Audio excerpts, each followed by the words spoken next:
एवं आपका प्यारा परिवार स्वस्थ, सुरक्षित, सुखी एवं समृद्ध रहें, यही प्रार्थना के साथ आज संपूर्ण भारत के जितने व्यापारी लोग हैं, जो किराने का, गहने का, कपड़े का, जमीन का कोई ना कोई काम करते हैं और वो चाहते हों कि मेरा काम वट वृक्ष की तरह शाखाएं फैला के ऑल इंडिया में, ऑल वर्ल्ड में, जैसे अमेजॉन है, जैसे बड़ी बड़ी कंपनियां हैं, रिलायंस है, वैसा मेरा काम भी पूरी दुनिया में चमकनी चाहिए।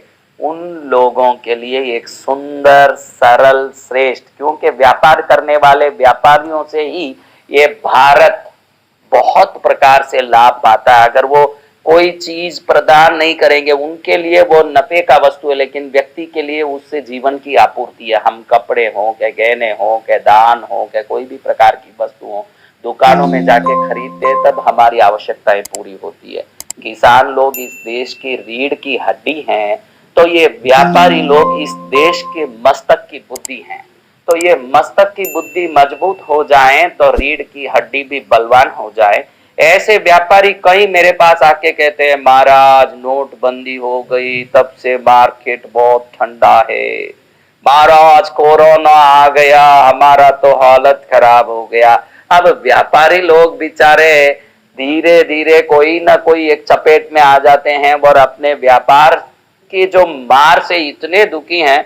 मैंने तो अभी इस कोरोना के काल में कई बड़े बड़े व्यापारियों को बिल्कुल हताश होते और जीरो होते देखा है। कुछ शहरों में तो दुकानें ही बंद हो गई व्यापारियों के, और कई लोग तो वर्क फ्रॉम होम कर रहे हैं, ऑफिस, कंपनियां, सब आप जानते हैं। लेकिन आप ध्यान रखना, मैं ध्यान शतक, ध्यान बिंदु जैसे पुस्तक पढ़ता हूं, तो जो वस्तु आपके पास रहती है उसका गुण आप में प्रवेश करता है। तंत्र शास्त्र में बताया है कि वट वृक्ष को आप कितना भी उखाड़ के फेंको, वो वापस धीरे से अपना पत्ता खोल के धीरे धीरे पनपने लगता है और ऐसी शाखाएं फैलाता है। इस दुनिया में बड़े से बड़े वृक्ष के नाम में अगर कोई वृक्ष है तो वो वट वृक्ष है। व्यापारी लोग जिनकी इच्छा है कि मेरा गल्ला भरा रहे, मेरा काम पनपे और मेरा काम पूरी दुनिया में ऐसे फैले कि कहीं जाऊं तो मेरा नाम रहे। जैसे लोग आजकल अम्मा जान नहीं बोलते, कम बोलते, अम्मा को कम याद करते और अम्मा जान नहीं बोलते और अम्मे जान को ज्यादा याद करते हैं। उस प्रकार से व्यक्ति अपने अपने व्यापार को डेवलप करना हो तो आज मैं जो तंत्र बता रहा हूं इसको कोई कर ले, बल्ले बल्ले हो गया जी मेरे कल्ले कल्ले हो गया। बल्ले बल्ले हो जाएगा जब ये उपाय पूरा हो जाएगा। करना इतना ही है कि एक अच्छी पूर्णिमा के दिन, जिस दिन पूर्णिमा दिन में चलती हो, उस दिन आप सुबह में 12 बजे पहले, सूर्योदय से 12 बजे पहले किसी भी वट वृक्ष के पास एक लोटे जल में थोड़ा सा हल्दी का पानी लेके जाएं और वट वृक्ष की छाया के नीचे जहां मट्टी है वहां वो पानी छांट दें। फिर थोड़ी देर वहां बैठें, क्योंकि उस मट्टी में कभी कुत्ते टट्टी गए होंगे, कोई गंदगी लगी होगी, ऐसे ही वो मट्टी को लेके आ जाओगे तो वो पहले भूमि शुद्धि करनी पड़ती है। इसलिए एक लोटे में पानी में थोड़ा सा हल्दी डाल के जाएं और उसको थोड़े से ऐसे छांट लें, उस जगह पर छांट लें। और ये जो कर्म आप कर रहे हो, इसको करते समय आपका मुख पूर्व की दिशा में होना चाहिए, फेसिंग ईस्ट, खड़े होकर के वट वृक्ष की छाया की नीचे वाली मट्टी, बाहर की नहीं, जहां ये वट वृक्ष छाया दे रहा है उसके नीचे की मट्टी पर ऐसे हल्दी का पानी छांटें।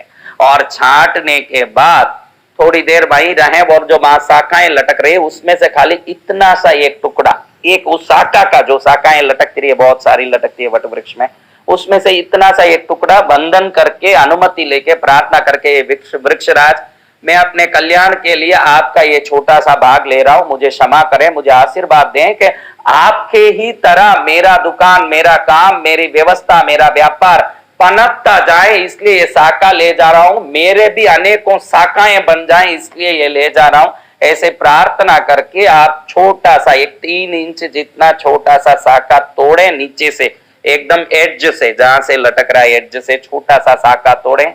और इस शाखा को तोड़ने के बाद ये मट्टी में जब पानी छांटा 10-15 मिनट बाद एक मुट्ठी, थोड़ी सी एक मुट्ठी जितनी मिट्टी, जहां से हल्दी छांटा, पानी छांटा, उस जगह से थोड़ी सी मिट्टी ले ले और इन दोनों को एक पीले कपड़े में ले ले और वट वृक्ष का बीज, आप ये नाटी दवाई के दुकान में कहीं भी पूछेंगे तो वट वृक्ष के फल के बीज मिलेंगे। वट वृक्ष में छोटे छोटे गोल गोल लाल फल लगे रहते हैं, वो फल लगा हो वहां तो आप वो फल ही लेके उसमें रख सकते हैं। एक छोटा सा साका, थोड़ी सी मट्टी पीले कपड़े में। अगर वो नहीं मिल रहा है तो ये दवाई की दुकानों में, आयुर्वेदिक दुकानों में वट वृक्ष का बीज बोलो तो मिलता है, उसको रख सकते हैं। या पेड़ पर ही फल लगा है तो फल बीज के साथ ही होता है, इसलिए फल रख सकते हैं। एक फल, थोड़ा सा साका, मिट्टी, इसको एक पोटली की तरह पीले डोरे से बांध लें और पूनम के दिन ही इसको धूप दिखा के अपने इष्ट देवता को, दुकान में जो भी फोटो लगा, इसको घर पर लेके नहीं जाना, ये घर पर नहीं जाएगा पोटली,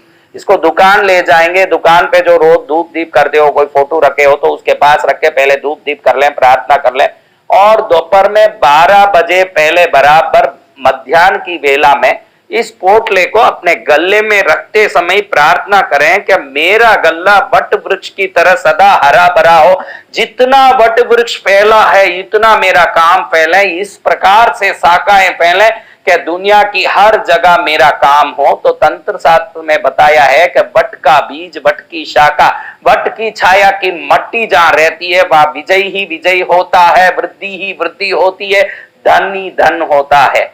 तो आप इस महामंगलकारी तंत्र शास्त्र के वट वृक्ष तंत्र को करके अपने व्यापार को, अपने कार्यों को सिद्ध करें। कई लोग कहते हैं महाराज के व्यापारियों के लिए भी कुछ बताओ, आखिर हम भी तो यहाँ चपेट खाए हुए हैं, कितने ही साल हो गए, जमीनों के धंधे, मार्केट खराब 2005 में हुआ, अभी तक उठ नहीं पाया महाराज। सोने का भाव ऐसे चढ़ रहा है जैसे पर्वत पर कोई आदमी चढ़ता हो, हर जगह परेशानी है महाराज, कुछ बताओ। तो मैंने सोचा कि भाई एक ऐसा उपाय है जो सरल तो है लेकिन शक्तिशाली है, इस उपाय को करके भारत का हर व्यापारी अपने कार्य में सफल हो, समृद्ध हो, उस समृद्धि का फल लाभ में परिवर्तित होके गायों के लिए, कबूतरों के लिए, गरीबों के लिए काम आए। क्योंकि ये व्यापारी वर्ग ही ऐसा एक वर्ग है जो रोटरी क्लब, जेसिस क्लब,